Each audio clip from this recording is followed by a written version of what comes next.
the last best of 3 of the night. 7 best of 3s, mate. We had 7 series. Jesus. It's been intense, Bobby. It's been intense. But here we go. Spawning in the top right-hand corner of Royal Blood, we have the pink Polish Protoss player representing Team Blazer. It is Krystianer. And spawning in the bottom left-hand corner of Royal Blood, going for the 15 hatch, for the 15 pool. Let's go. We have the Brazilian Zerg player. He is red, representing the CranKy Ducklings. He is one of our own. What does he stand for? What does his name stand for? It stands for endurance, righteousness, intellect, and kangaroo. The F in his name stands for fear because it is Erik.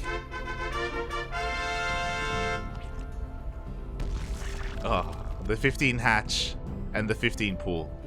Let's go.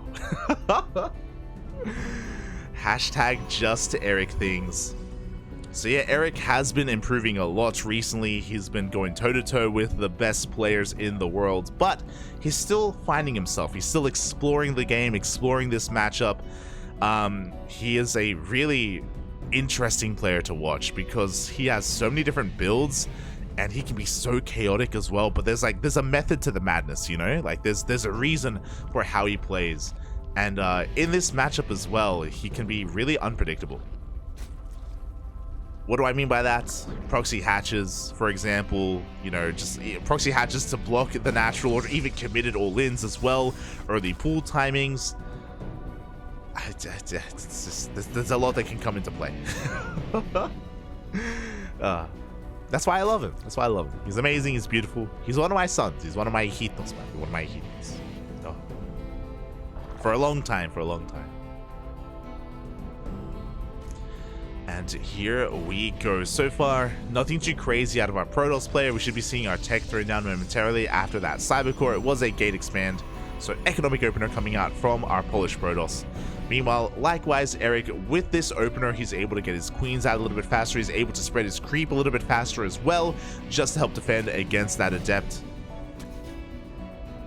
And because it was a hatch pool, he even has these lings all ready to shoo away this probe and to keep his third base hidden, if there is a third. Meanwhile, Krystianer, he's not doing anything too crazy. Stargate opener should be into Oracle, so no Twilight Council, no Glaive Adepts to begin with. So nothing too aggressive from our Protoss. Meanwhile, Erik is just going to be scouring around the map as well, just moving out with his lings. And, oh, let's go. We're going to be waddling our queens across the map. Okay. Let's go. Queens are making their way downtown, walking fast, faces past. We're homebound. Let's go. Hashtag just Erik things. Behind this, we did pull out a gas, so we're not going for a fast lair or anything like that.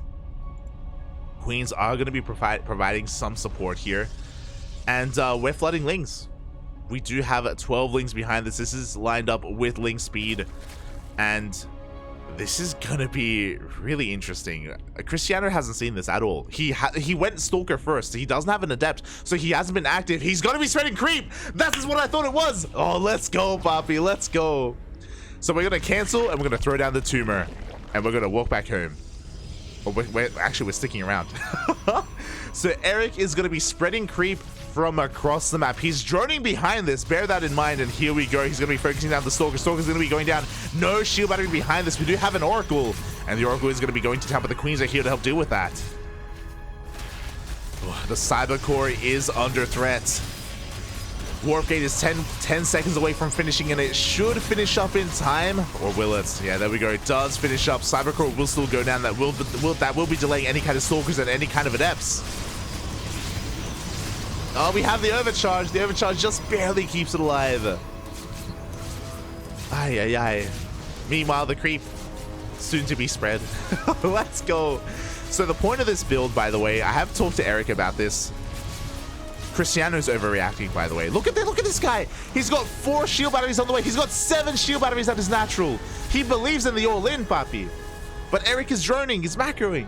This is only designed to apply pressure and to deny the third, to spread creep toward the third base locations. That's all this is. And Krystianer is terrified.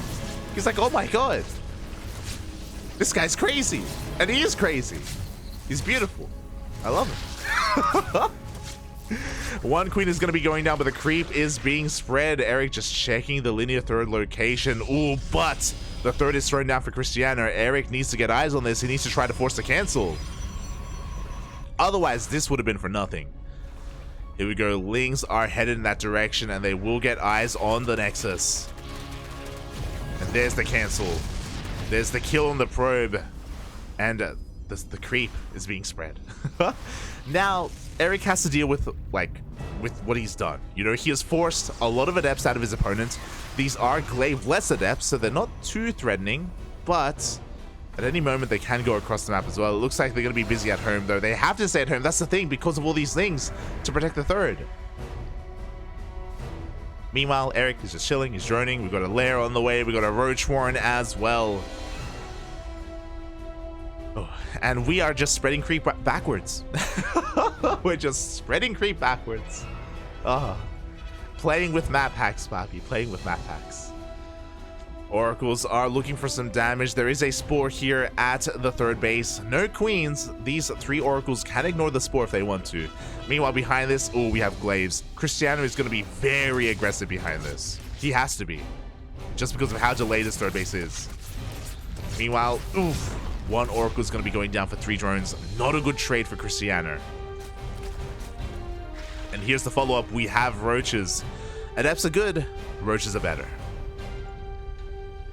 Roach speed is on the way. We're not going to be moving out without it, so we still need to wait a little bit longer here for that. Meanwhile, revelations are being thrown down, but there are so many tumors.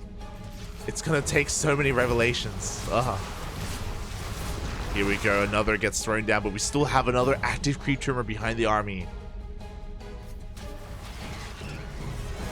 Here we go. The adepts are arriving, but they run into a wall of roaches. And now what do? The adepts are threatening a shade across the map, but the roaches, they keep on pushing. The adepts do not commit. And there's creep to support the roaches. They're going to be faster on creep. That's what's crazy about this. This helps the follow-up push. Void rays are being made as we speak, because now we know we need them. The natural is very fortified, but the third, not so much. Here we go. The queens are arriving as well. The queens for the anti-air, which means even void rays will not be enough to help. Oh, we do have a lot of adepts. We do have a lot of shield batteries. Lings, though, are headed towards the third. Roaches push on forward. Oh, Stasis Trap does get baited out. We do have a couple of Biles as well. The Ravagers have arrived. Biles forcing some micro. They even find some connections. Hey, Krystianer has been losing workers. He does have a shield battery. He does have an overcharge, but that's what the Biles are for. Oh, the Biles, they do connect. Don't quite get the shield battery in the end, but finally they do. And with that, the third base is going to be broken. We don't have much left here to defend. We have a couple of stalkers. Boys are being pulled. Again, Erik has more roaches coming behind this. They are flooding across the map. These Ravagers are getting exposed, but we have Transfuse. The Transfuse keeps the Ravagers alive. We have the creep. And Erik is running away with this. The Void Ray gets focused down by the queens. And this is the power of Erik. This is a hashtag Erik build like no other. For those who maybe don't watch the American weekly tournaments, because we always cast Erik in the mornings, welcome. Welcome to Latin America. Welcome to Brazil, papi. Obrigado. Fala, galera. As the third base goes down, the drones get annihilated. We see Krystianer trying to counterattack with an Oracle, but we have plenty to defend back at home. Again, the natural base is heavily fortified with these shield batteries, but you know, what can they really do against the siege units, against all these Ravagers, against the Biles? Oh my god, the Biles connect with the juicy center of the shield batteries and they all go down. Jihad! No GG! GG, well played. Erik takes game number 1. Oh my god. Ay, ay, ay. GG, well played. In a very Erik game. Very Erik fashion. I'm seeing the chat catch up. Erik's playstyle is disgusting in a good way. Yeah. Get dirty, Poppy. Get dirty. GG, well played. That's only the tip, by the way. You've only experienced the tip of Erik. There's so much more, mate. There's so much more. What Erik was doing against Gumiho this morning, that was crazy. I recommend checking out the VODs of Erik versus Gumiho in the morning. That ZvT was wild. As Erik takes the lead in this series. Ooh. Again, it's a best of 3, not a best of 5, so he's 1 game away from advancing on to the next round. Meanwhile, Krystianer has now experienced what Erik is about. I wouldn't be surprised if Krystianer goes for a Twilight Council opener in game number 2. That would make sense to me. I feel like after seeing this, the Protoss player would want to be aggressive. They want to be in the driver's seat. And I do think that is something that Erik can maybe struggle against. We'll see. We'll see. Let's go. I've said this before. Erik thrives when his opponent plays standard. If his opponent is playing standard, then Erik is in a good place. Then Erik is ahead. So we'll see how this goes. As spawning in the top left-hand corner of Gress Farm, we have our pink Polish Protoss player representing Team Blazer. Currently down in the series, but not out. It is Krystianer. And spawning in the bottom right-hand corner of Gress Farm, we have his opponent. We have... Oh... Going for a 12 pool, let's go. We have the Brazilian Zerg player representing the CranKy Ducklings. He is one of our own. One of our boys. Un patito. What does he stand for? He stands for endurance, righteousness, intellect, and kangaroo. It is Erik. See in the chat, is Erik GM? Everyone in this tournament is a pro player. So... not just GM, but like 6K at least. Sort of like 6K range to 7K sort of thing. So, yeah. Of course he is. He is one of the best players in all of Latino America. He is in ESL Masters Americas as well. Did recently play against Estrella. Ooh, and this isn't just a 12 pool. It's a proxy hatch. The drone is making its way across the map to throw down that hatchery. Krystianer setting up for a gate expand. He does probe scout, thankfully, and he does see the timing of the spawning pool. And the hatchery has arrived. Vámonos, papi, vámonos. Here we go. The shield, the hatchery has arrived. Immediately we're responding, and this is a good response. If you're a Protoss player out there, and if you don't know how to react against proxy hatchery, forge. We have very limited production available here for Krystianer. We need the forge. We need defensive cannons. Meanwhile, the Lings are arriving. They're going to be looking to get that surface area on the gateway to try and power on through and get through this wall. A Zealot is on the way. Should be on... yeah, the left-hand side of said wall. Gateway will eventually go down, but there is that first cannon.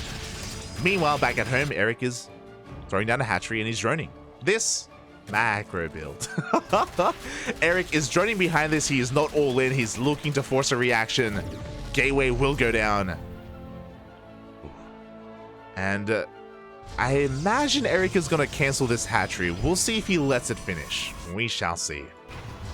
As, oh my god, he's forcing a massive reaction. There we go. There is a cancel. The drone survives. Quick cancel out of Krystianer as well. Very good. Otherwise, if he allowed that to finish, then he'd be in a really rough position. Still really chaotic, but from here, Erik expands, and so does Krystianer. All right. If Krystianer hadn't thrown down that forge, and if he maybe wasn't too sure about his 12 pool defense, then Erik probably would have committed. But upon seeing the defense, he backs off, and we have a game. We have a game on our hands. Of course, this also did delay the tech, and there we go. Stargate is thrown down. The warp gate is delayed as well. Little bit of an awkward wall, but Krystianer is going to be working with this. And now Erik is going to have to... we'll see how well he can transition from here. He doesn't go gasless. He is going for that gas geyser. He's not going for a fast third base, which is how some Zerg players do like to transition out of a 12 pool. But I think because of the proxy hatch, we couldn't quite go for the faster third. Meanwhile, Adepts are going to be threading a shade in towards the natural base, and they... Oh, they will commit to the shade. They don't quite get any of those drones, though, and the Lings are lying in wait. Krystianer, he got baited in. Both Adepts are going to be going down. Again, a good start here for Erik. Yeah, you thought the mineral line was exposed? No. And we're going for Overlord speed. Papi, we are going for Overlord speed. We're going for some Dropper Lords. Oh, we're not done. This may be for a Ling Queen all-in. He's making a 4th Queen. He's going to be picking up his Queens and flooding Lings across the map. I feel like that's what's going to be happening. Meanwhile, Overlord dips into the main, doesn't see too much. Warp Gate's still not done. We're only working off of a single gateway right now. We'll see. We'll see what gets done with this Pneumatized Carapace. Oh, we're going for a lair instead. Okay. Interesting. Oracle is going to dip in. Ooh, there is no Spore in the main base. 1, 2. 2 drones going to be going down. He gets the 3rd drone. Very nicely done here by Krystianer. Meanwhile, Krystianer, he's going for a 2nd Stargate. He's going for Sky Toss. Double Stargate Void Ray. You thought this was out of meta? Well, off of this kind of weird opener, now it is. Double Stargate Void Ray. Erik dips in. He does confirm the Nexus. Maybe Overlord speed was just for scouting. He does confirm what's going on. Now he knows that he needs Queens, and he needs either a Spire or a Hydra Den. Oh boy. 3rd base is being taken as well. Erik is going to get eyes on this. He is going to dip in towards a 3rd. Does spot it. Can't really do too much about it because of the Void Ray. Oh, can he get the Adept? Oh, no, not quite. Yeah, a lot of Lings being shaved off. There we go. +1 melee is on the way. We have a Hydra Den as well. We are going to be going for a Hydra timing here from Erik. Now, it's going to be imperative that he minimizes losses. He can't afford to lose his 3rd base. He can't afford to lose too much in his main either. The Void Ray is making its way across the map. We have 2 Queens here in the main. No Spore. Really greedy stuff here out of Erik. Void Ray heads towards that 3rd base, in towards the natural as well. Is going to find a Spore. Spore will finish. Queen's coming from multiple angles. Oh my god, that Void Ray is taking a lot of hits. Krystianer has to be very careful. Meanwhile, he hasn't scouted the tech. He saw the lair, but he doesn't know if it's going to be a Hydra Den or a Spire. Meanwhile, 3rd Stargate's on the way. Going full Skytoss, Bobby. Full Skytoss. Fun fact. A year ago, 2 years ago now, Erik actually did a lot of practice with Starduck. Starduck used to play double Stargate Void Ray against him a lot. As they did used to practice together. Those were the days, Papi. Those were the days. We'll see if that practice pays off. As we have a fleet peeking behind this, we are going full Skytoss here from Krystianer. Void Rays into carriers. We're back to 2021. We're back to Jagannatha, Papi. And these Void Rays are looking to dive on top of the Spore, dive on top of these Queens. Oh, these Queens are looking exposed. They don't have enough energy for a transfuse. I'm loving the multiple angles, though, from Erik. There we go. He's buying some time. Hydras are on the way, and they come out just in time. Luring these Void Rays in, dealing a little bit of hull damage. Oof. But nothing has died yet. There we go. We are forced to recall. Meanwhile, Erik has cut workers. 55 drones is all he needs. He's going for a Hydra all-in. This is going to be very committed. We have some shield batteries and cannons on the way. Oh, this is very important for Krystianer. Without the side defense, Krystianer dies. But because he's got cannons and shield batteries and overcharge as well, this is going to be a close hold. We have Hydras. We got Lings. +1 range behind this. This is going to be very committed out of Erik. He can choose to hit the 3rd or maybe go to the natural instead. But he's going to be able to deny some of the side defense. Ooh, but he can't afford to lose Hydras. They're so expensive. Oh! He can't trickle in. Upon seeing this, it looks like Yeah, it looks like he's looking to transition. Spire is on the way. He's not feeling too confident that he can break his opponent. Again, 8 Void Rays and Tempest on the way. With the Tempest, yeah, I don't think there's a way for Erik to really pull this off. He's gonna try it too. He's dancing with the army. But Tempest is just such a secure way to pick off Hydra after Hydra. One goes down, a second as well. Banelings are rolling on in. They're gonna try and get into the mineral line. Oh, and we'll see if they can. Up. Instead, they crash with the Sack Defense. The Hydra's trying to get on top of the Tempest, and it looks like the Tempest will survive. The workers as well. And that is the end of the push. Very committed. The problem with Hydra timings is that they are so gas intensive. And now Krystianer has a lot of momentum. He lost Stack Defense. He lost cannons and shield batteries. That's it. His army is still solid. So the onus is on Erik right now to find some damage. Back at home, he's rebuilding his army, still on 3 bases, doesn't have an amazing economy. Again, that push had to break this base, had to at least kill the mineral line. Without it, Krystianer's in a really good position. Oof. Again, if Erik had just hit a little bit sooner, or if Krystianer just didn't have as many cannons and shield batteries here, then maybe Erik would have been able to pull it off, but alas, he's forced to take a 4th base, forced to drone,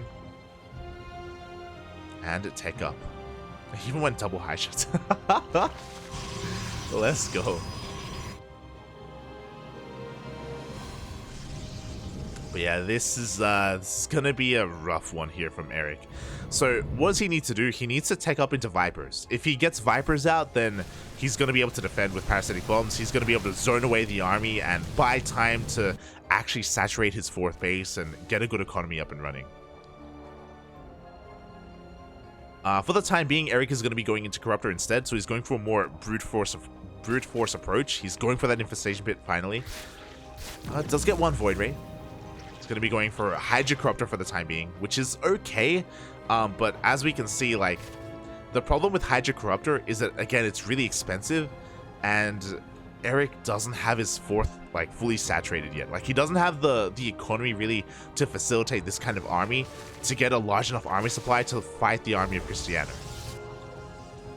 He needs more time, basically. He needs more time. And there we go. He's taking his gases here. His his 7th and 8th gas, getting fully saturated on 4 bases. Should be getting a 5th soon as well. Aye. But as this goes on, we're refining our army. We have Disruptors, which isn't ideal from Krystianer. Storm would be better, but Disruptors, it's okay. It's okay. Storm is better because it has a very similar role, except Storm also can punish and zone away Corruptors, not just Hydras. As, of course, Disruptors can only hit units on the ground. You know, regardless, it is a good supportive unit overall. There we go. Twilight Council's on the way. Behind this will be a Temple Archives, and then we can get into Storm, then we can get into Archons. Corruptors are looking for some damage. They're dipping into the main base. And they're not going for the Stargates. They're actually going for the Nexus instead. Bold move. Very bold move. The Void Rays are going to react. The Nexus goes down, but how many Corruptors are we going to lose? 1, 2, 3, 4. 4 Corruptors for a Nexus. 5 Corruptors even. Quite a hefty loss. Meanwhile, behind this, Erik, he's just going to be taking up even further. He's working on +1 air attack. He's making a couple more Hydras. No Hive, though. Again, without the Hive, we don't have Vipers. And without Vipers, I don't think we can fight this. We're going to try, though. We're going to try. As Krystianer is pushing on out. Oh, shaving off a couple more of those Corruptors. We do see Erik setting up for a full surround with the Hydras, though. Here come the Novas. Novas find some of those connections. Disruptors are going to be going down. Corruptors dive on in. Void Rays activate their Pulsar beams, and every single corruptor goes down. And now that we've dealt with the corruptors, we can deal with the hydras. It was a good effort here from Erik, and it was a good surround as well. It was maybe the best case scenario for his army. But again, without any other splash damage, whether it's Vipers or even Infestors, Skytoss reigns supreme. It's just, it's how they interact. Ugh. Maybe if the Novas weren't as good as they were, maybe Erik could have pulled it off. But here we go. Reinforcements are coming in. The third base has been broken. And there's just too many Void Rays, too many carriers. Krystianer is looking to fight back in this series, regardless of how it is with the Skytoss.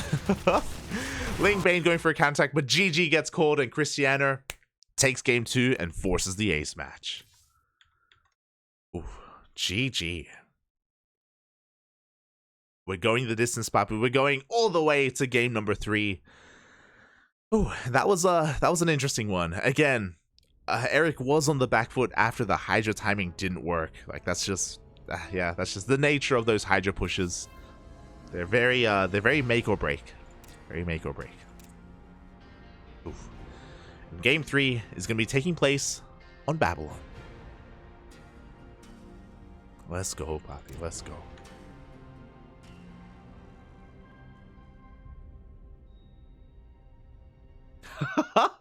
I need to stop turning away from the screen, or I will continue to miss the thoughts of one of the finest minds of our generation. True, Poppy, true. A couple extra spores and that he might have held. True. Was close in the end, but here we go. We're getting into the ace match. We're getting into game number 3, and spawning in the top left-hand corner of Babylon, we have the pink Polish Protoss player representing Team Blazer.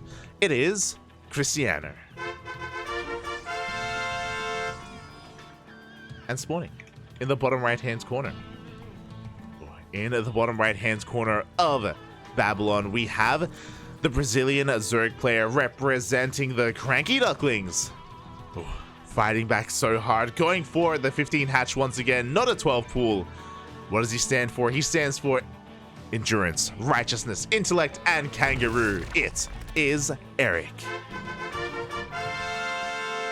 Vámonos, papi, vámonos.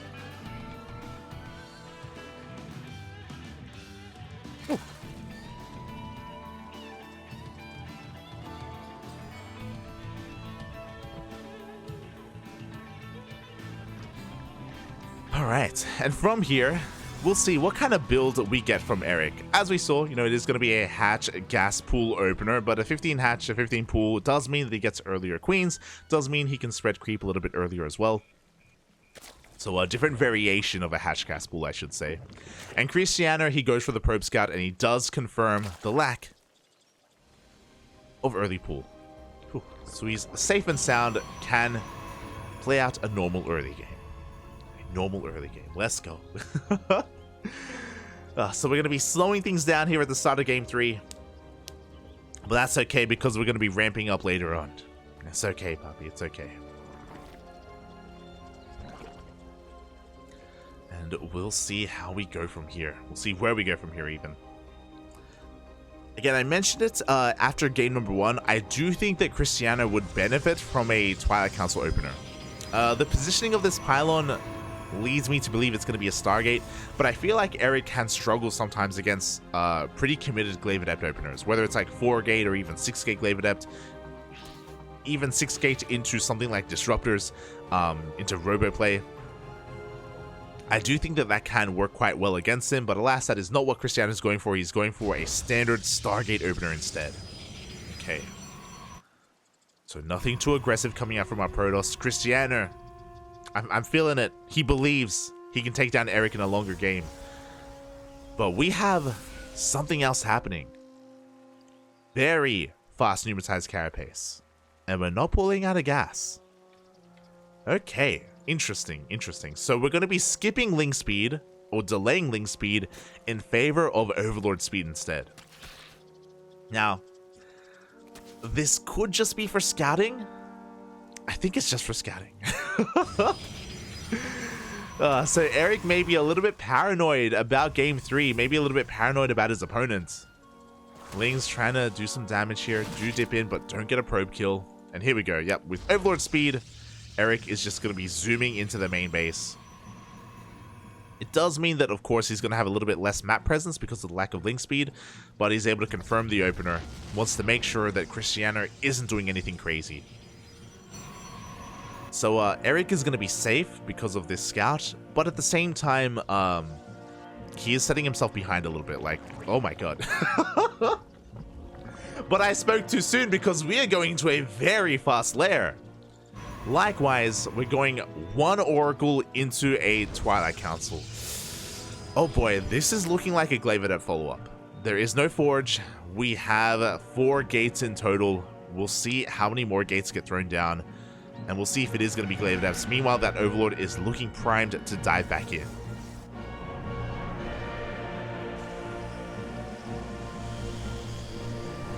There it is, Glaive Adepts. So this has become a very popular build here amongst Protoss players. We've been seeing a lot of it over the past week. This very week, we've been seeing a lot of Oracle into Glaives, and this has been catching a lot of Zerg players off guard. This has been killing Dark, this has been killing Solar, it's been killing everyone. Just because it plays with the meta a little bit, right? Like, the standard follow-up is +1 Blink Stalker.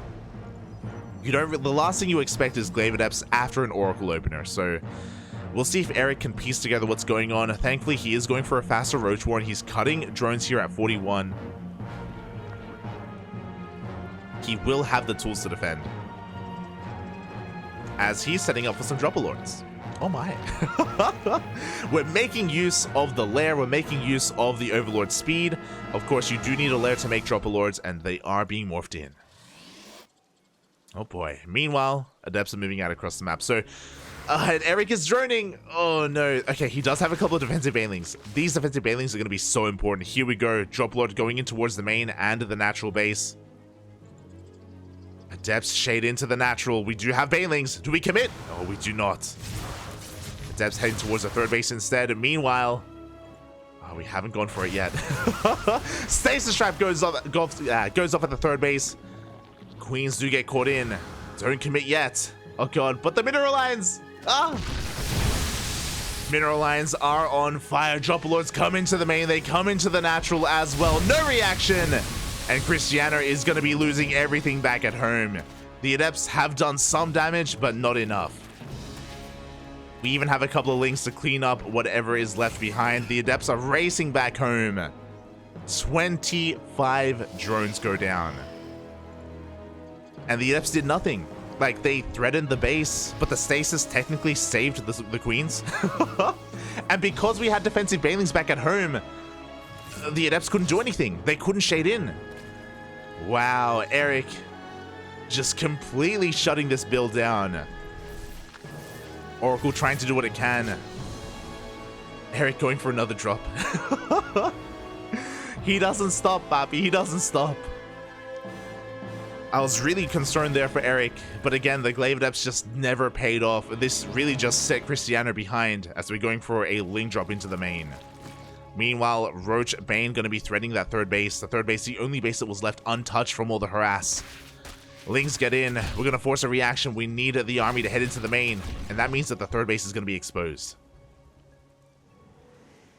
But no, the Adepts do stick around. Oh my god. We dropped the Queens! We're going to be dropping the Queens at the third base as well. Because why the hell not? The banelings are rolling on in forward. They do connect with the mineral line. They connect with the shield battery as well. The overcharge is a little bit too good though. Oh! Krystianer is going to hold. But Erik has dealt the damage that he wanted. He got into the mineral line. He killed 13 more probes. Behind this, he's droning. Oh, we have a Phoenix. Phoenix will clean up these overlords. You're not wrong. There we go. Dropper Lords are racing back home as we speak to avoid that Phoenix. Oh boy. And Erik, he is, yeah, just going to be looking to sit back at home, take his third base, take his fourth, saturate, work on his upgrades. He has a nice lead. He's looking to capitalize on it. Now the question is Erik going to saturate his third, or is he going to try to go for a follow-up Roach Ravager push? Because Erik doesn't want Krystianer to get comfortable. The Queens are still active. Queens are still out on the map, spreading the creep. Let's go. Erik doing what he does best. He was spreading creep here in the middle of the map as well. As Krystianer being active here with his Stalkers, +1, finishing up. And Erik sees all with those tumors. I just love the way that he spreads that creep. Ah, it's so good. At the same time, bit of a Ling run by is going to trigger that Stasis Trap. Isn't going to do too much more damage though. So Roaches do get on top of some of those Stalkers.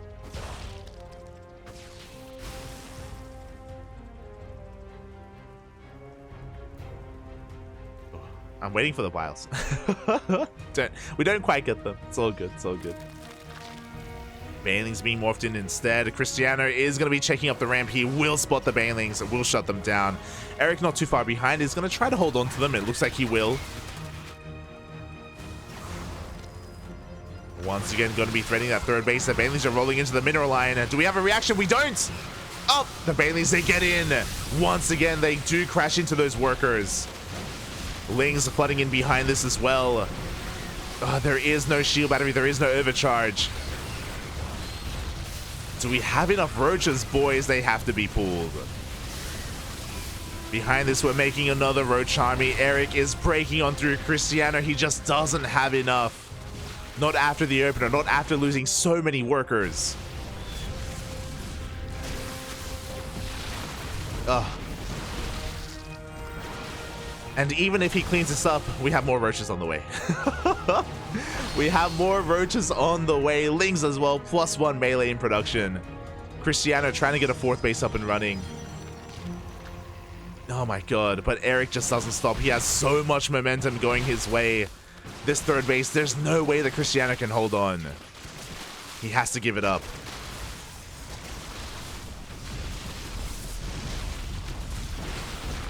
And from here, Krystianer is just forced all the way back. There is no way for him to hold on to third. He at least has a fourth base. It has gone unscattered, but no, Erik, he checks anyway. He confirms the fourth. As the Stalkers are tied up here at the natural, he is wreaking havoc here in the third base, the new third. Krystianer, he blinks on forward into Roaches, into Ravagers. GG, well played. Erik takes the series 2-1. And he moves on to the next round. Oh my god. GG. Erik, I was concerned. I was worried when I saw the opener. I was worried when I saw the Glaive Adepts. I was concerned that Erik wouldn't have enough to defend because he didn't have any Roaches, but apparently Banelings are all that he needed. He was able to deny those shades and able to go for a massive counterattack instead. The Dropper Lords were insane. The Creep Spread was insane.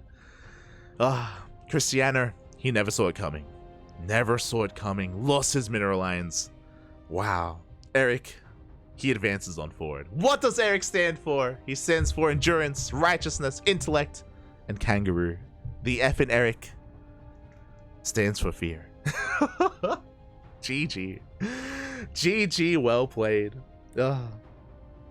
Yo, shout out to Eddie in the chat, the VIP himself. If you don't know who Eddie is, he is the CEO, the owner of OSC Esports. It is thanks to Eddie that this tournament is a thing, that this tournament is happening before our very eyes. So thank you so much to Eddie for making this happen, for supporting StarCraft for so long with OSC Esports. Thank you, Papi, thank you. And yeah, some amazing games, some upsets. I mean, mate, Erik was the favorite. What are you what are you talking about, Papi? Erik, the clear favorite, takes down Krystianer.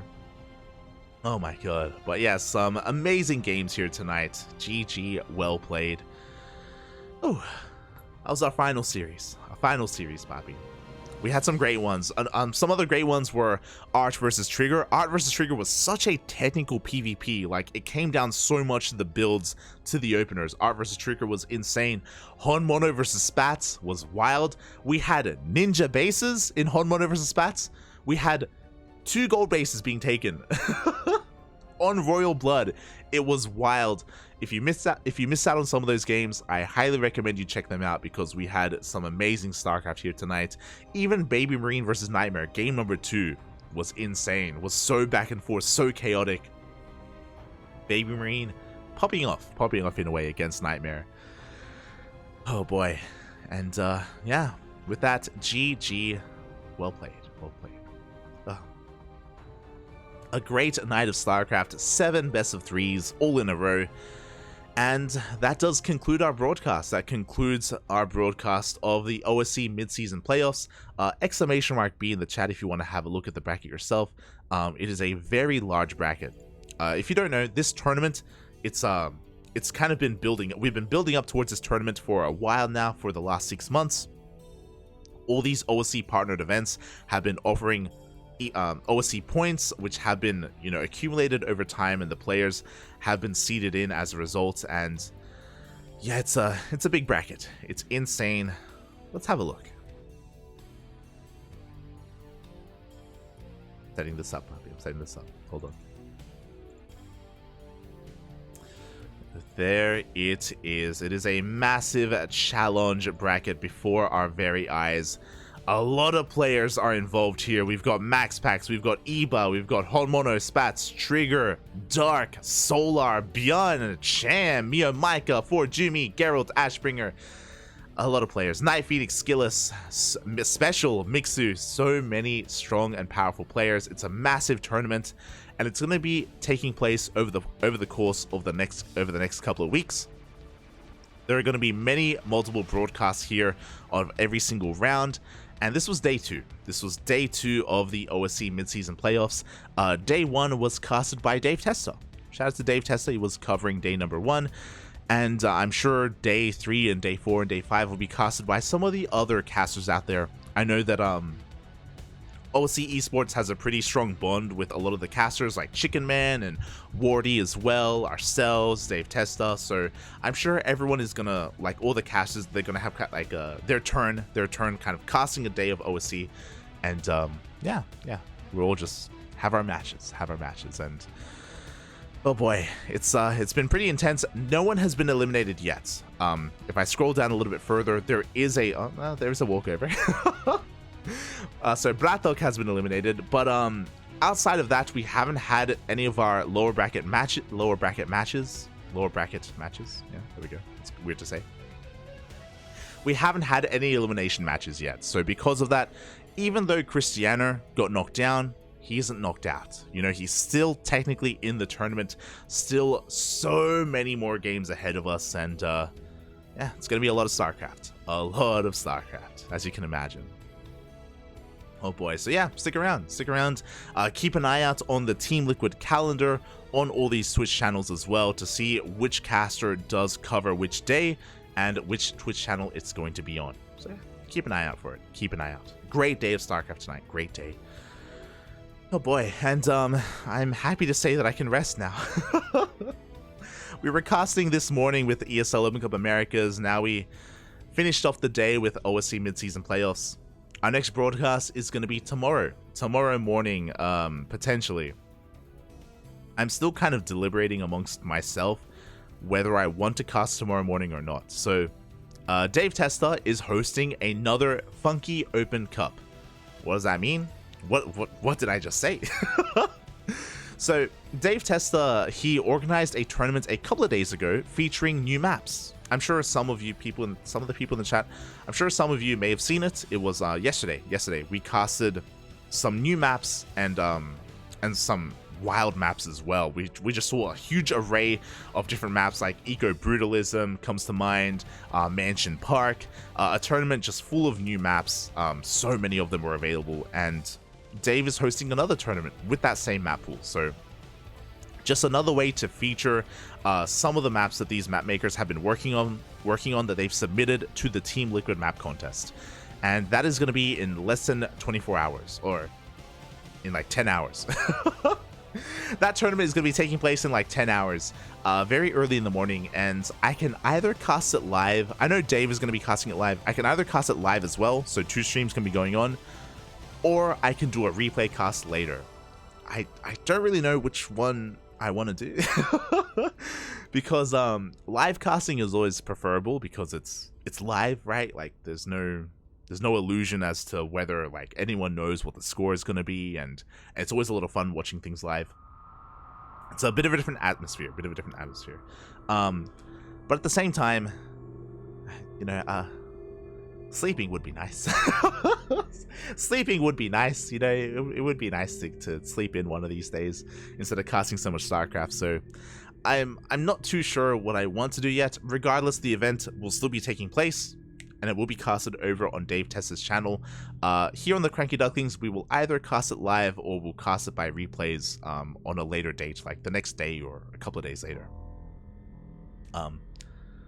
Yeah, I'll figure that out. I'll probably, you know what? I'll wake up in the morning and we'll see how we feel. we'll see how we feel here, as we have been casting quite a lot these past couple of weeks. Quite a lot. So yeah, keep an eye out for that. Otherwise, tomorrow evening, in less than 24 hours, we have another cast, Kung Fu Cup. Kung Fu Cup is going to be tomorrow, and that is an amazing, really heavy online weekly tournament that does kind of bring together the Korean scene and the European scene. Because the prize pool for Kung Fu Cup is so large, we get Cyril, we get Rainer, we get Clem, we get Lambo, and we also get Maru, Hero, Dark, the best of the best from Korea and Europe, and even from North America as well. They all converge every single week for Kung Fu Cup. It's even better than the ESL weeklies because of the prize pool, you know. And because it's like in the middle ground, like the time zone for the Kung Fu Cup is kind of okay in the morning for Europe, and it's late at night for Korea, so they can all come together. So we really do get the best of the best, and we get some really insane matches, some really intense matches. So yeah, if you're interested in some more StarCraft, and maybe 10 hours from now isn't the best time for you, then in 24 hours, we got you covered with some KFC with the Kung Fu Cup. I think tomorrow I may order some KFC as well, just to eat with the KFC tournament. Just so it's fitting, and I feel like being a little bit degen. I feel like spoiling myself a little bit. I'm gonna feel so bad afterwards, but in the moment, for the meme, it'll be amazing. It'll be amazing. Oh, let's go. So yeah, with that, thank you so much everyone for tuning in. Thanks for watching. Oh, I'm catching up in the chat. What does Erik stand for? Erotic, radical, insane killer. Ay. Este os perdos. Shaking my head. Did somebody say KFC? Oh, let's go. Like, the Funky Cup is on Thursday. Oh, it's not tomorrow? Oh, let's go. Wait, what? Really? Oh, okay. My apologies. So, sorry. Tomorrow morning, we don't have a cast. I can sleep in! Tomorrow morning, we don't have a cast, but tomorrow evening we do. So in 24 hours, we have KFC, we have the Kung Fu Cup, and the Funky tournament is actually in 2 days. The Funky map open. So yeah, keep an eye out for that for Dave Test and myself. Thank you, Kur, for letting me know. I didn't realize that. Feels good. Oh, we can sleep. It's beautiful. And I hope everyone enjoyed themselves. Hope everyone had a great time tonight. Thank you so much everyone for watching. If you want to tune in to some more CranKy Duckling action, ! Socials in the chat. We have a Twitter, we have an Instagram, we have a Facebook, we have a Discord server, we even have a YouTube channel. All of our VODs are uploaded to YouTube on a daily basis, so if you miss out on some of our StarCraft, and if you enjoy our casting, and if you want more of it, YouTube is the place to be. ! Socials, ! YouTube.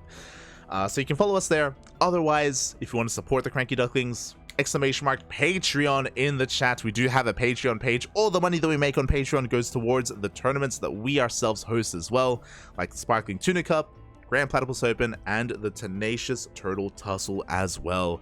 We have 3 tournaments that we host, and if we do reach our goal on Patreon, we can fully fund it, which will just help alleviate some of our costs, because we do pay out of our own pocket at the moment. And we also have some milestones to make it a weekly tournament as well. So if you enjoy our tournaments, if you want to support the Ducklings, Patreon is the place to be. Oh, you want to support the StarCraft scene. Outside of that, thank you so much for watching, everyone. Thank you for the support. If you want to follow more of myself, I'm LightVIP, Light_VIP on Twitch. I stream throughout the week. I usually don't stream when we're casting, like days when we're casting twice a day, like today, for example, and yesterday, and the day before that, and the day, and the day before that. But if there's ever a day where we don't have 2 broadcasts in a day, then I will be streaming on my channel some ladder, and tomorrow is going to be one of those days. I'll most likely be live with some Zerg gameplay just to shake off the rust and to smudge on the ladder and lose all the MMR. Oh, it's going to be beautiful. It's going to be amazing. So if you're interested in some of my solo content, you can follow me on Twitch. Otherwise, follow us on the CranKy Ducklings. CranKy Ducklings. Quack, quack, quack, quack. So yeah, thanks for watching, everyone. Thanks for the support. We'll see you guys tomorrow for some KFC. And don't forget to hydrate your hydras, massage your marines, and stretch your roaches, and drain your disruptors. We'll see you then. Take care, everyone. Bye.